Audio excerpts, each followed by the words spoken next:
Are we on the brink of a global conflict? In today's episode, we delve into alarming threats from the Kremlin and escalating tensions with NATO that could reshape the world order. Dear friends, welcome to another gripping episode of our channel, The Informant Military. Today, we will unravel the ominous threat of war issued by Dmitry Peskov, the spokesperson for Vladimir Putin. Peskov has accused NATO of direct involvement in Russia's invasion of Ukraine and warned of a retaliatory response from Moscow. If you haven't subscribed yet, please hit that button and tap the notification bell to stay informed. On Thursday, July 11th, Dmitry Peskov declared that the NATO summit in Washington poses a severe threat to Russia's security. Consequently, Moscow is preparing coordinated and effective countermeasures, with Peskov emphasizing that these will be reciprocal responses. This statement is a more subdued threat of war compared to the explicit warnings from other Russian leaders, such as former President Dmitry Medvedev, who suggested that both NATO and Ukraine could face obliteration if the alliance doesn't distance itself from the conflict. China has also urged NATO to cease accusations of provocation and stop fueling Russia's invasion of Ukraine, which Beijing refers to as the Ukrainian crisis. They warned that continued provocations would compel China to take concrete actions. But why is Russia reacting so vehemently to the NATO summit declaration in Washington? And what exactly is the retaliatory response promised by Peskov? Peskov's threats were sparked by declarations from NATO Secretary General Jens Stoltenberg and leaders of NATO member countries during the summit.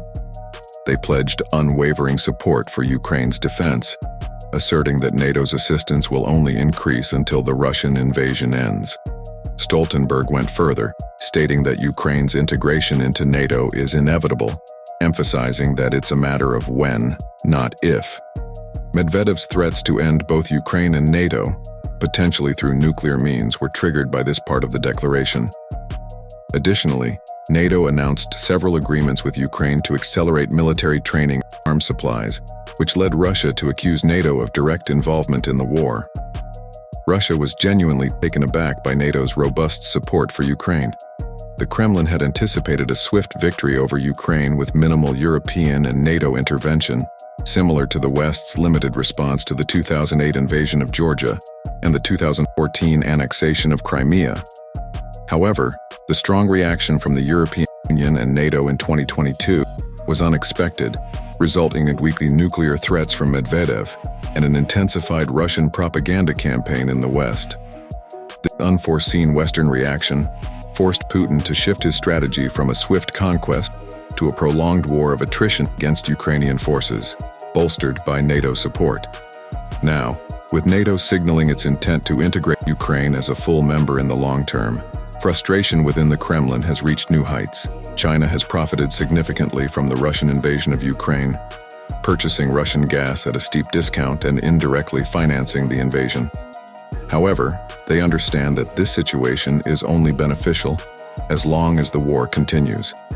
Consequently, NATO and the United States have accused China of encouraging and supporting Russia by buying gas and supplying strategic components essential for weapons production.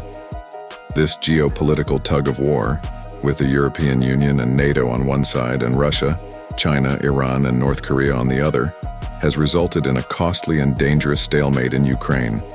Neither side can gain significant ground, but both endure substantial daily losses.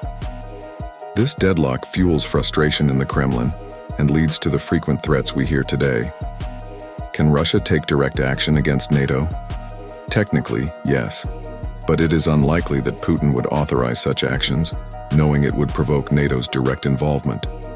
If NATO's current support is already hindering Russia's progress, direct NATO involvement would further worsen Russia's position.